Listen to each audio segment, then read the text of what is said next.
저는 당연히 한 사람으로서 결정 과정에는 승복을 하고 흔쾌히 경선 과정에는 참여할 것입니다.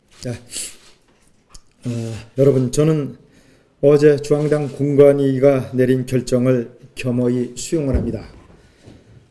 그래서 모레부터 치러질 강원도지사 후보 경선 과정에 기꺼이 참여할 것입니다. 그러나 공관위의 이번 결정 번복 과정을 지켜보면서 한마디 하지 않을 수가 없습니다. 공천 심사를 신청할 때 심사 결과에 승복을 한다는 것을 전제로 하는 것이 아닌가 묻고 싶습니다. 그 결과에 승복하지 못할 경우 이 신청 과정을 거치고 재심의를 하면 됩니다. 그런데 이번 사태를 보면 정상적인 과정을 거치지 않고 단식과 정치적인 일종의 밀당 과정을 거쳐서 공관위의 결정이 번복되는 것은 공당의 정상적인 결정 과정과는 거리가 멀다는 지적을 하지 않을 수가 없습니다. 공관위에 대해서도 다시 한번 묻겠습니다. 수년간 거부해오던 사과를 공관위 대변인의 권유 한마디에 불과 1시간 만에 사과한 것을 과연 진정성 있다고 판단한 근거는 무엇인지 묻겠습니다. 김진태 후보에게도 묻겠습니다. 김 후보는 그동안 잦은 문제 발언으로 분열과 갈등을 조장하고 심지어 일부 단체로부터는 춘천의 망신과 수치라는 지적을 받으면서 지난 총선에서도 낙선을 했습니다.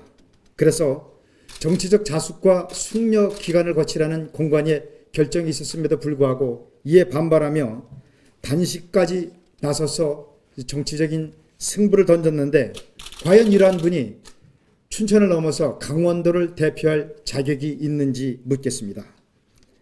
김 후보는 이같이 편향된 극우 이미지로 중도 확장성의 분명한 한계를 가지고 과연 본선의 벽을 넘을 수 있을지도 묻고 싶습니다.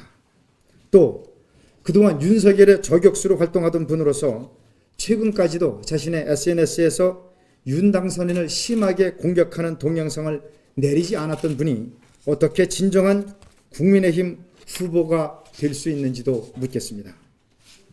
저는 새시대 분열과 갈등을 접고 용서와 화합, 포용으로 미래로 전진하는 새시대를 열어갈 것입니다. 국민들의 가슴에서 분노와 미움, 증오를 내려놓고 희망의 불꽃을 지피자고 역설해왔고 앞으로 더욱 그렇게 해나갈 것입니다.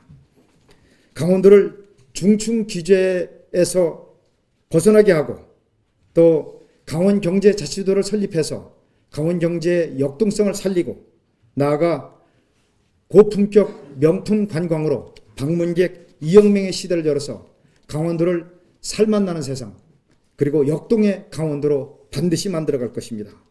더 이상 무기력과 소외 또 변방, 무대접이라는 이미지를 깨끗이 떨쳐버리고 살맛나는 세상 역동의 강원도를 만들겠습니다. 신인으로서 저를 알릴 기회가 너무 부족하기 때문에 사실은 이미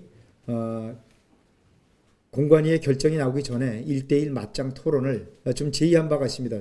일단 내일 토론이 성사가 됐기 때문에 다만 저는 좀 제의를 드리자면 토론이 불과 55분밖에 안 되는데 좀 2-3시간이라도 장시간 토론을 해서 후배들을 제대로 좀 분별력 있게 검증을 하자 이런 제안을 좀 드리고 싶습니다.